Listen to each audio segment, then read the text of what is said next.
Hello, I'm your host, Brian Callanan. What's the Seattle City Council doing to get more businesses to fill vacancies downtown as Seattle tries to emerge from the COVID pandemic? City Hall Park is now clear of homeless encampments, but how long will that last? And can this effort be replicated in other parts of Seattle? Plus, how can the city stop a record number of police officers from leaving the SPD? Councilmember Andrew Lewis answers these questions and the ones you're sending in too, next on Council Edition. You really explain what the council's actions were on the police budget. It's very different than what the public perception is as advertised by certain actors who frankly have a political agenda. All that and more coming up next on City Inside Out, Council Edition.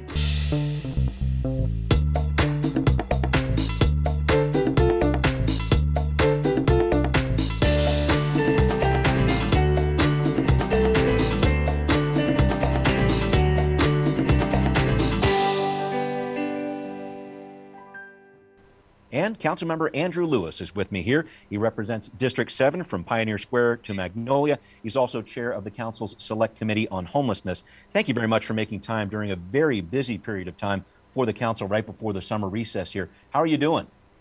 Doing good, Brian. It's good to be here. Good to have you too. I'm going to jump right into it and start with the work the council has been doing to add more flexibility to the zoning of downtown Seattle and some other neighborhoods too, to allow more types of businesses to be located there, offices possibly, medical facilities possibly. What are you hoping comes out of this? And with continuing concerns over the pandemic as well, do you think there are businesses that are eager to open up shop downtown? Yeah, so Brian, we've seen a lot of demand for folks to come and return back downtown as return to work looms ahead of us. You know, that's been delayed for some big employers due to the surgence of the Delta variant. But we do know that as big employers come back downtown, there's going to be a lot of demand to fill those street level spaces. There's been a lot of innovative proposals that have come out during the pandemic from property owners who really want to put some new stuff down there at the street level that they haven't been allowed to before. I'm not sure how aware viewers are, but downtown Seattle actually has some pretty restrictive zoning rules, or use rules, I should say, that don't exist in other neighborhoods.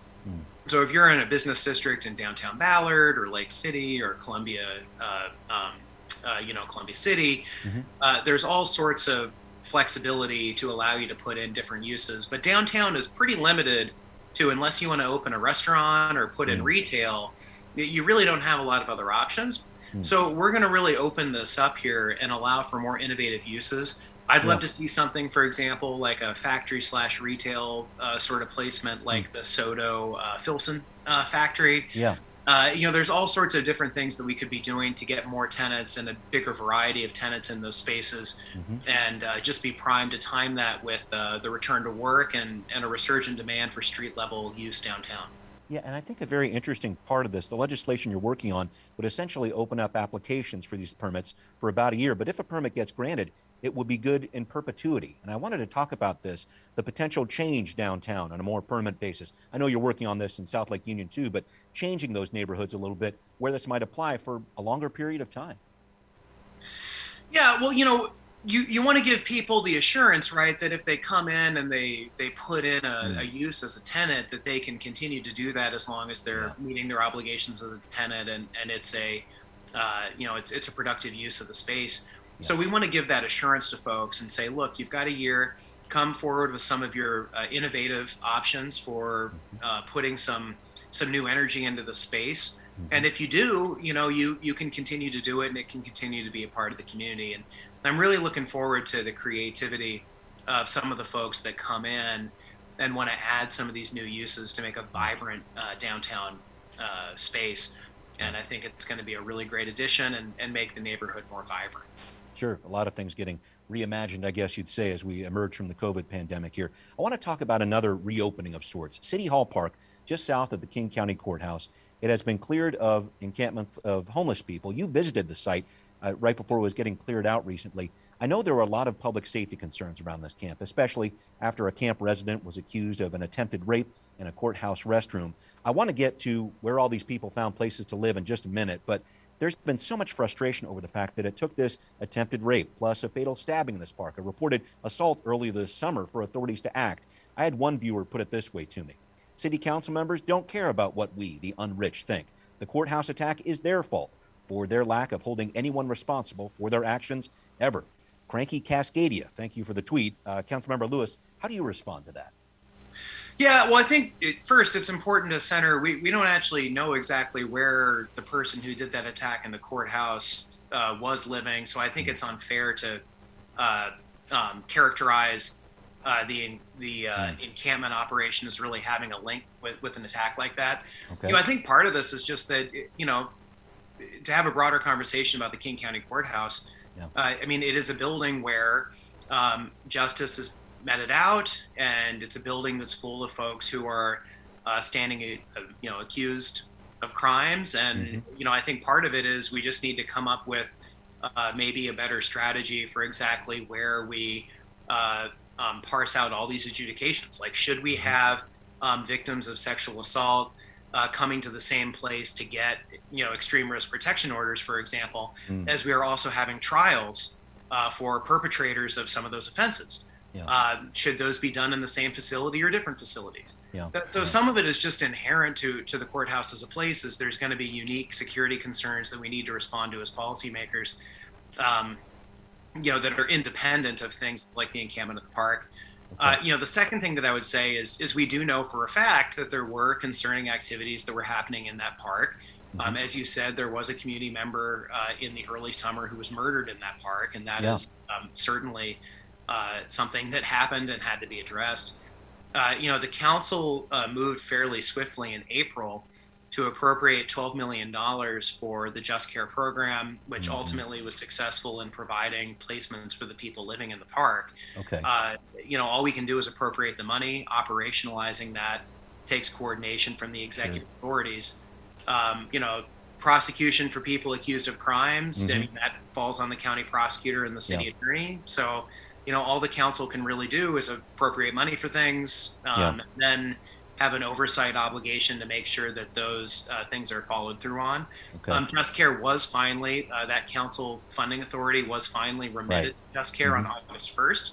And then I think we saw fairly swift action at Courthouse Park. It is now the middle of August. And, once we had Just Care out there doing their thing, it resolved the situation to everyone's benefit. To the people living in the encampment, to the neighborhood, and to the courthouse community. Yeah, and I wanted to just jump in here and ask about that. Where did these people end up going? Where was Just Care able to place them? And also, how do you replicate this in other parts of the city? Because I'm sure there are other neighborhoods saying, me next for this type of activity. What can you say about that? Well, the first thing I think is important to do is we need to really center the interests of people who are living unhoused in the city at the beginning of any outreach operation, right? I mean, part of it starts with, who's there, what are their unique needs, and how can we design things programmatically that are responsive and address their needs, so that they will accept placements in those kinds of locations. There were about 77 people living in Courthouse Park. 68 of the folks were placed by Just Care, and there's 7 people who are currently on a pending referral list to try to find the exact right placement that will serve some of their underlying public health needs. That's an extremely low rate of displacement. That means about 2 people who were living there were displaced. Obviously, that was a complicated environment. There were a lot of people that interacted with and hung out around that park that weren't necessarily living there. And, not exactly sure to what degree there might have been displacement among those folks. But in terms of the people living there, very, very low rate of displacement. People going to a whole bunch of different shelter offers, the lion's share of which were the Just Care hotel-based shelters. So Just Care has a bunch of hotels that they've leased for the term of at least 1 year, where people get wraparound services for substance addiction, behavioral mental health, whatever else someone might need support with. Basic support like getting people, an ID in some cases, or giving people access to job training and higher education opportunities. All of that is happening now for 75 folks who were able to take advantage of those offers, who last week were in a position where they were exposed to extreme heat and smoke, and now they're inside and they're getting their needs met. Just to wrap it up, Yeah. Some folks accepted offers to go to tiny house village Right. shelters. Also, some enhanced shelters the city operates, like the Navigation Center. Hmm. So, we went in with a lot of different options. A much higher rate of acceptance than our past outreach practices. Hmm. And to your earlier question, Brian, about how can we Hmm. scale this, it can scale proportionate to getting more of those shelter options online. And the Right. council's funded 2,250 shelter placements. I think only a little over 300 of those have been stood up so far. The Mm. faster we build those, the faster we can do more operations like courthouse, like City Right. Hall Park. Got it. Thank you for breaking all those pieces down. I want to stick with hotels for just 1 second because the city has opened two of these to house people who are homeless back in February. These facilities are taking people in, but it doesn't seem like they're achieving the goal of moving people on to more permanent housing. It sounds like there's a bottleneck of some sorts here. Can you tell us what's happening when it comes to moving people out of the hotels into more permanent housing? Is it this idea of standing up more of these places as you were talking about earlier? Well, no, so I think what you're referring to, Brian, is the rapid rehousing component Yes. of this, and that's not for Just Care. That's for we have a separate city hoteling program Okay. Okay. that is. I don't remember what the mayor's term for it was. It's Hmm. like the shelter surge plan or something like Yes. that. Right. Right. So we have two hotels. One is the King's Inn in Belltown. The other is Hmm. the Executive Hotel Pacific Right. in downtown Hmm. Seattle. Those hotel uh, spots have dedicated rapid rehousing slots. The council Hmm. funded a little over 200 of them, I think maybe Okay. 240. So Hmm. 240 people that go through that program can get into rapid rehousing, which is basically a voucher system where we get people placed into uh, participating apartments where they will have subsidy over the course of a period Mm. of 12 months in Okay. order to get settled in. And then after that, they hopefully will be supporting themselves. Yeah. There are barriers to rapid rehousing. It's a little higher than we were initially led to believe. We had a Mm. briefing from the Human Services Department in late July Hmm. where they indicated that they're actually nearing about 100 of the rapid rehousing placements. And again, Okay. the goal is to get to a little over 200 by the end of the year. So Okay. it is higher than we thought it was going to be. The Hmm. Just Care program is going to get access to those rapid rehousing placements as well. So we Okay. expect, and that was committed to by the Human Services Department in July. So Okay. we expect to see that rapid rehousing number go up. And of course, we're going to be tracking the success. There are some folks who have told us, particularly the Lived Experience Coalition, Hmm. that it would probably be a more successful program given the expense of our housing market Mm. if that support could be there for up to 2 years instead of Yeah. one I going see. forward. So I'm going to be monitoring that, and that's something I'm going to be really, really interested in Okay. to make sure that this is an effective program and that we're getting Yeah. people placed, that they're going to be successful, and most importantly, they're not going to be returning to homelessness once that subsidy ends. Yeah. Yeah. Thank you for clarifying those pieces. I did want to follow up on tiny home villages as well, because I knew you've been working on this for some time here. I'm going to add a wrinkle too with a question from one of our viewers in a little bit here. But your effort, It Takes a Village, from the start of this year, had this goal of 800 tiny homes by the end of 2021. It appears that siting these villages, which I know can be a challenge, has been almost less of a problem than providing the services that are needed to go with these homes. I wanted to talk about where you are with this goal of 800 homes. Talk to us about some of the new sites that maybe Sound Transit might be able to provide. I know you've been talking about that, and maybe some overall challenges that you're dealing with right now when it comes to tiny home villages.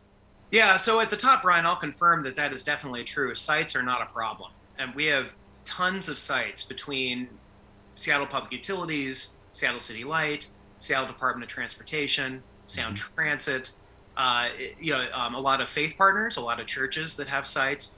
There Mhm. are tons of sites to pick from to get to a system total of 800 tiny homes, which would involve 12 new villages being built. Mm. The big bottleneck, as you alluded to, is services. So tiny house villages have to have on-site attended services in Mhm. order to be successful. A lot of folks that are going from the street to shelter, need that additional level of case management for people who can provide treatment for behavioral mental health or substance Mhm. addiction, or a lot of the other public health barriers that our neighbors experiencing chronic homelessness Mhm. typically have. We had a hearing last week from our service provider community to discuss some of these barriers and how we can address it in the budget. But the sites, the tiny houses themselves, and the political will is all there to get all these sites up. It's just a matter of making sure we have people that can staff them. So I'll put out a PSA here. If you're watching this and you want to hop in and help to do your part, go and apply for a vacancy at the Downtown Emergency Service Center. Apply to go work for the Low Income Housing Institute or the Defender Association or Chief Seattle Club. Sure. We need all hands on deck. It's sort of a patriotic moment here to make sure we can build up enough resource to support our unhoused neighbors and provide that kind of assistance. Okay. The last thing that I would say is, despite all of that, 6 of the 12 villages are expected to be completed before the end of the year. So I think we are making good headway despite a lot of the hurdles and challenges to get to 12 new villages.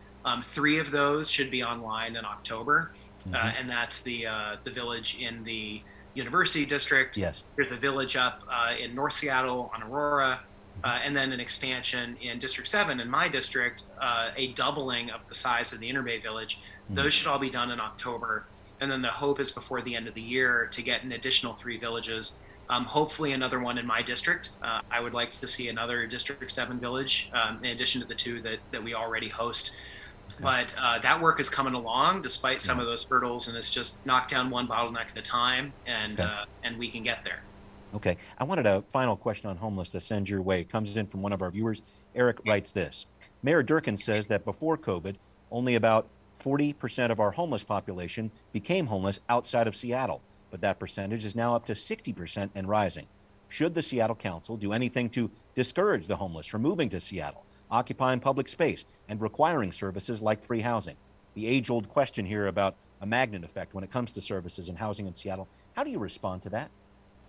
Yeah, so I would just say that we actually haven't really seen any evidence of a broader magnet effect from folks coming from other jurisdictions outside of the state, at least no more pronounced than any other major American city. In terms of people, and I think the statistics being referred to is a lot of people from the broader region come to Seattle because this is where a lot of the services are. And like, we have certainly seen that, right? I mean, we have a lot of folks who are from Renton, who are from Auburn, who are from Redmond, and they end up in Seattle because this is where the services are, this is where the major hospitals are. And frankly, in a lot of cases, they get arrested in some of those jurisdictions, and this is where the county jail is.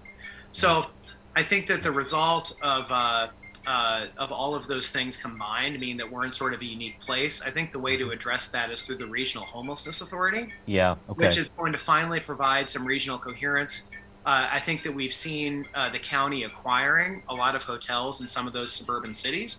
So, there's now been hotels acquired in Redmond, in Renton, in Auburn, all going to be supportive housing for people experiencing homelessness in the region. And that should take a lot of pressure off of just Seattle being in a position where we need to provide those services. Thank you. Thank you for answering that question while you're taking care of a very active cat and a cell phone. You're juggling a lot right here, so I appreciate that. You can ask your next question, Brian. I'm actually going to go grab that cell phone and mute it, but I'm listening as you ask your next question. Very much. I thank you for that, Councilmember Lewis. I wanted to make sure I did ask this question here. The question I wanted to ask is about public safety, another committee on which you serve here. The council recently reviewed a quarterly budget from the Seattle PD that showed officers are still leaving the department in record numbers. So from a budgeting standpoint, there's been some savings from that. So I do want to start there. The SPD has some ideas about how to use this money. The council is reviewing those requests from the SPD right now. So before we get into this larger issue of officer attrition, I do want to talk about that. What do you think of the SPD's proposals about where these dollars, this $15 million, should be going? Yeah, so we're seeing we're still seeing high attrition, as you just mentioned, from the department, Brian. We're also seeing increased optimism about the recruiting that's occurring, and we're also seeing the attrition begin to ebb from the high that we were seeing last year, and start to go down a little bit more, although it is still record attrition. Yeah. We do expect to have a good second half of the year in recruiting, like that kind of came out in our committee hearing last week, where we do expect to mostly meet the goals that the council set for the department last year. Okay. The council funded 114 new hires. We expect that it'll come in around that number. I expect the council is likely also going to fund a full hiring class for next year as well. In terms of things we can do right now, because I think there's a lot of community desire that we see increased police staffing. There's really not much that can be done beyond funding the cap of the amount of officers that can go through the academy. That's 114. Council fully funded that number. So I think what it really comes down to is what can we do to set up alternative services and things that can take some of those calls so we can free up officers to respond to things only they can respond to. And there's some of that in these proposals that have been coming down from the department and the mayor. They want to put some money in to start up this Triage 1 response service, which is going to be based in the new public safety department. Triage 1 is going to respond to calls that officers don't have to do and that they're currently expected to do. That's going to save a lot of time if officers no longer have to go to this whole class of calls. We've seen the Health 1 service expand, and that service is going to be tripled by the end of 2021, which should make a big fire department, And then finally, the department wants to hire a new class of community service officers. These are officers who have backgrounds in social work and community organizing.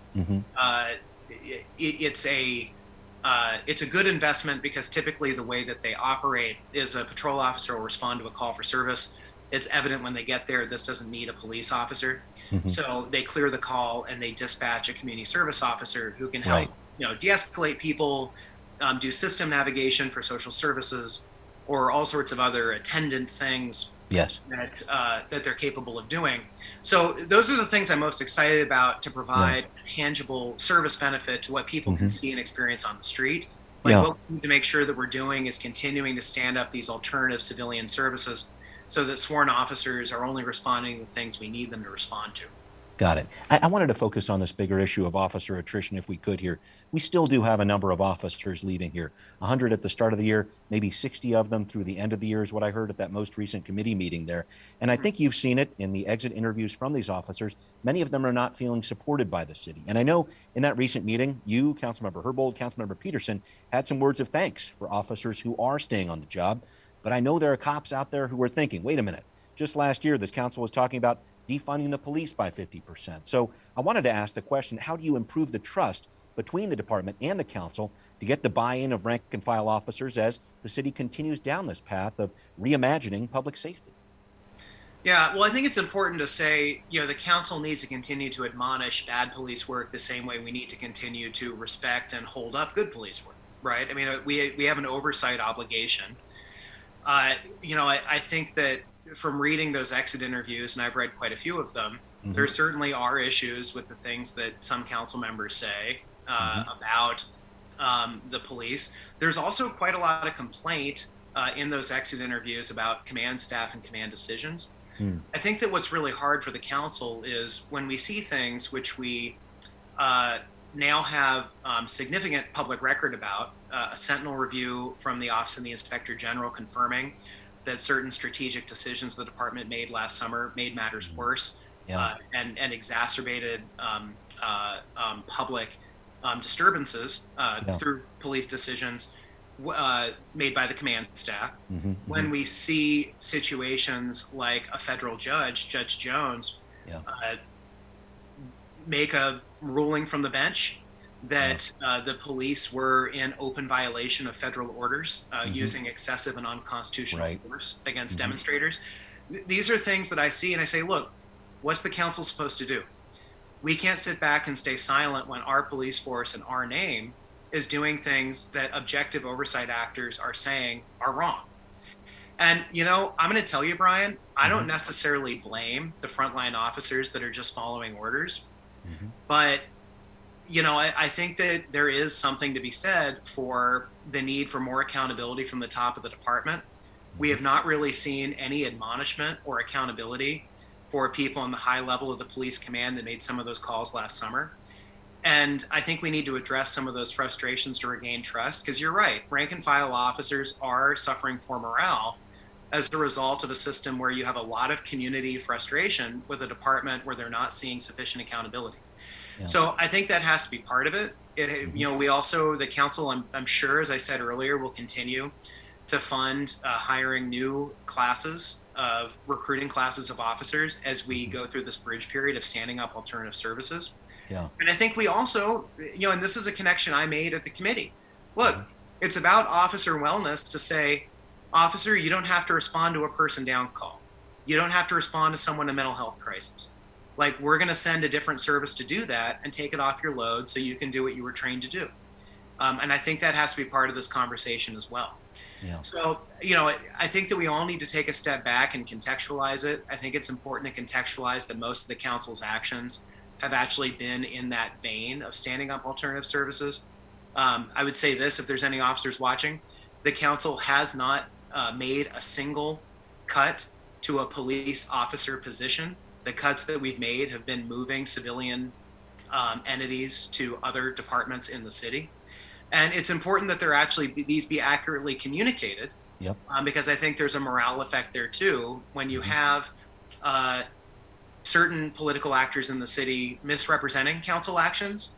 That has an effect on it as well. Because I think when you really explain what the council's actions were on the police budget, it's very different than what the public perception is as advertised by certain actors who frankly have a political agenda. So I think I'll leave it at that. Well, thank you for breaking all those pieces down. I have one last question I'd love to try to squeeze in here when it comes to less lethal weapons. And I know we could spend a whole show on this one, but moving from this total ban to a more restrictive list of things that would be banned, like blast balls, tear gas, etc. Tell us about this process briefly, if you think it'll pass muster with Judge James Robart and the federal consent decree process. Got about a minute and a half. Yeah, so, Councilmember Herbold, I think, has done a really good job navigating a very complicated area with some feedback from the judge and the monitor that I don't completely agree with. But I will tell you, they're the judge and they're the monitor. And until we're out from under that consent decree, we are, to a certain extent, confined by some of the rules in the consent decree and the decisions that the judge and the monitor make. I think that Councilmember Herbold has responded to that feedback to craft a policy that is going to have real implications for limiting the use of these weapons that the department has historically had very little formal restriction on. I don't think this is the end of this work, and we need to continue to work within the consent decree framework and beyond to strengthen these provisions. And, I think it's a good start. I'm going to vote on it today for it, as I did in committee, and hopefully we can build on it as time goes by here. All right. Thank you very much. Councilmember Andrew Lewis joining us for Council Edition. We will see you next time on the show. Thanks very much.